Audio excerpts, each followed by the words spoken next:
Thank you, Vice President Harris, for this kind invitation, and good afternoon, everyone. My name is Maria Isabel Vallivian, and I am the Executive Director of the ACA Child Development Center, a community-based nonprofit located in Annandale, Virginia, which provides affordable, high-quality early education to children ages 3 months to 5 years. Madam Vice President, I am honored to introduce you today as the administration makes a historic commitment to increase funding for early care. From the bottom of my heart, I applaud you for your efforts to make early childhood education a national priority. If parents and young children don't have access to high-quality early education, the road to fully reopen the economy post-COVID-19 becomes that much more difficult. I am sure you will agree that childcare and ECE investment is a national security and economic imperative. If America is to continue to lead the world, it needs a well-educated, healthy, and resilient workforce. And this begins with infants, toddlers, and preschoolers. High-quality childcare depends on early childhood educators who are well-trained, well-compensated, and technologically able. This is why we're doing this at ACA. We invest in professional development and improve wages of our teachers, recognizing their skills as essential workers, and ensuring children have equitable access to high-quality care. Prior to the pandemic, childcare providers were operating on small margins. ECE educators themselves were making so little that half access welfare, and families, especially living in low-income homes, struggled to gain access to high-quality early care. The pandemic has made this crisis worse and forced many childcare providers to close. I stand here today on behalf of thousands of childcare providers and educators who have decided to maintain their programs open and keep fighting for young children and parents. The nation's future depends on it. Having been in this field for more than 25 years, I have had the pleasure to see the fruits of my work.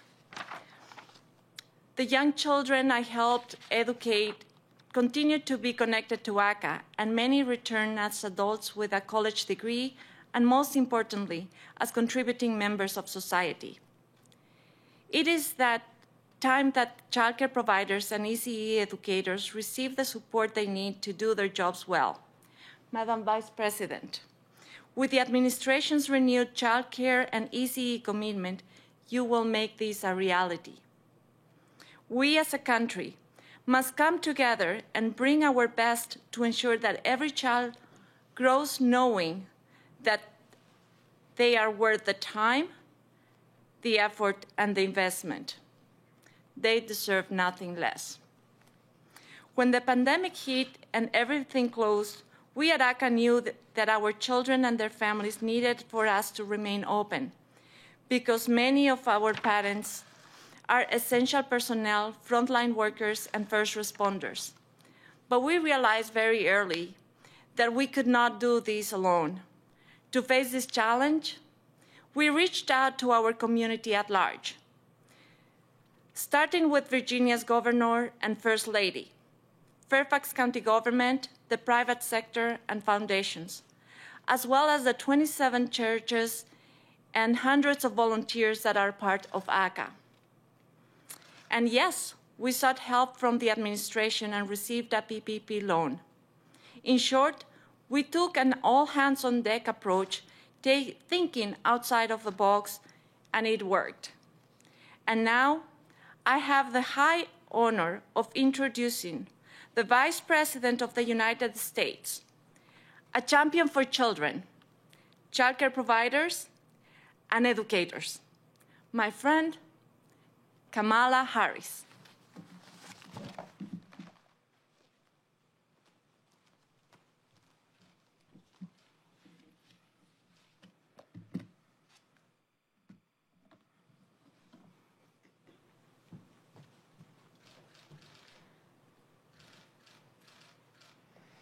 Thank you, Isabel. What you and your staff have done continues to be acts of heroism. It's heroic. The care you provide makes it possible for parents to work knowing that their children are safe and that they're loved. It's an incredible gift that you give. So thank you, and to all the child care providers. So today we are announcing the single largest investment in child care in our nation's history. The single largest investment in child care in our nation's history. This investment is part of the American Rescue Plan, which the President signed into law just over 1 month ago. And before I talk about this investment, the President has asked me to update you on the implementation of the plan. As you know, it was very important to the President and me that the relief we delivered would be felt immediately and tangibly by the American people. And under the leadership of Gene Sperling, it is. As of yesterday, 159 million checks have gone out. By the time all of the money is distributed, more than 85% of American households will have received a check. At the same time, the $20 billion in funding for vaccine administration and distribution has been put to work. And it's helping us to increase confidence, to reach our hardest hit communities, and expand access through federally supported community vaccination centers, mass vaccination sites, and mobile vaccination units. We're now administering an average of over 3 million shots a day, over 20 million shots a week. To safely reopen our nation's schools, $81 billion has been sent out to the states to help schools get back to in-person instruction and address the learning, social, and emotional needs of our students. And there are millions of Americans who lost their jobs due to no fault of their own and are receiving unemployment insurance through programs that would not exist without the American Rescue Plan. The American Rescue Plan is also making health care more affordable by reducing the cost of coverage for 9 million people who are currently receiving financial assistance. At the Department of Housing and Urban Development, Secretary Marcia Fudge announced that nearly $5 billion has been allocated to provide services to people who are experiencing or are at risk of homelessness and to help communities create more permanent, affordable housing solutions.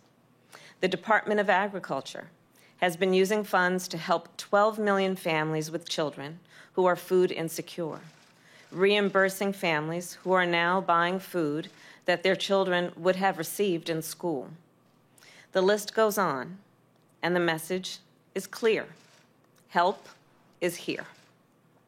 Hope is here.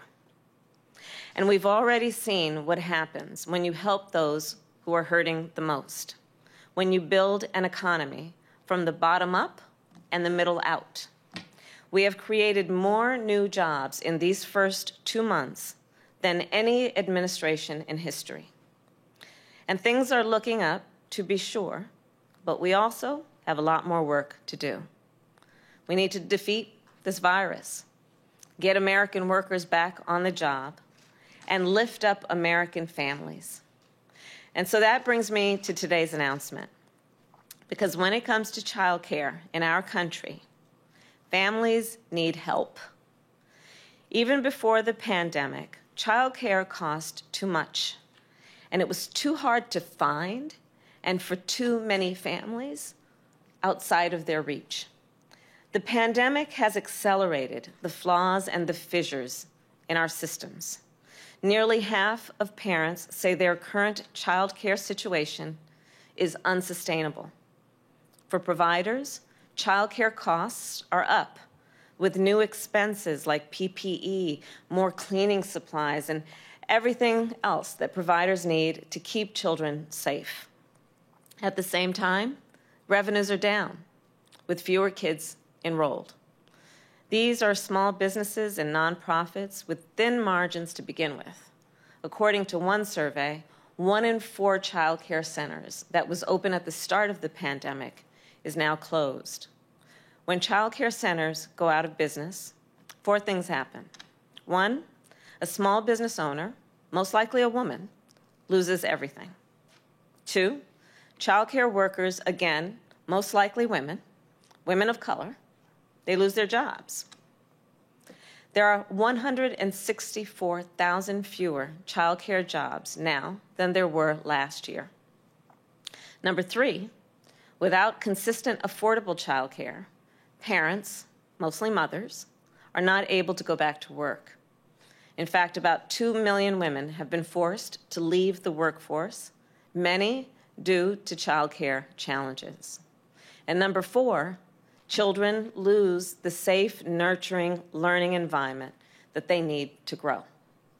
The strength of our country, the resilience of our economy, depends on the affordability and availability of child care. Today, we are enrolling $39 billion and announcing $39 billion that will go to states and tribes and territories. These funds will help child care centers and family child care providers to reopen or stay open by helping to cover rent or mortgage payments, utility, and insurance payments. They will help providers as they take the steps needed to provide safe and healthy learning environments, including purchasing masks, improving ventilation, and making other changes that allow for physical distancing. These funds will also help providers keep people on the payroll or rehire those who have been laid off. All told, with these funds, states can help hundreds of thousands of providers, serving more than 5 million children. The American Rescue Plan is also making child care more affordable for families in 2 big ways. It gives states enough funding to provide over 800,000 families with subsidies to pay for child care. And it dramatically expands the Child and Dependent Care Tax Credit, which allows families to get back as much as a tax credit for as much as half of their spending on child care for children under the age of 13. So if your family is making less than $125,000 a year and you pay $8,000 a year for child care for one child, you can get $4,000 off of your taxes. Families who don't owe a lot in taxes will still get the full benefit. And families who make more than $125,000 a year can still receive a partial credit. Again, this is a dramatic expansion and a significant help for more than 7 million families.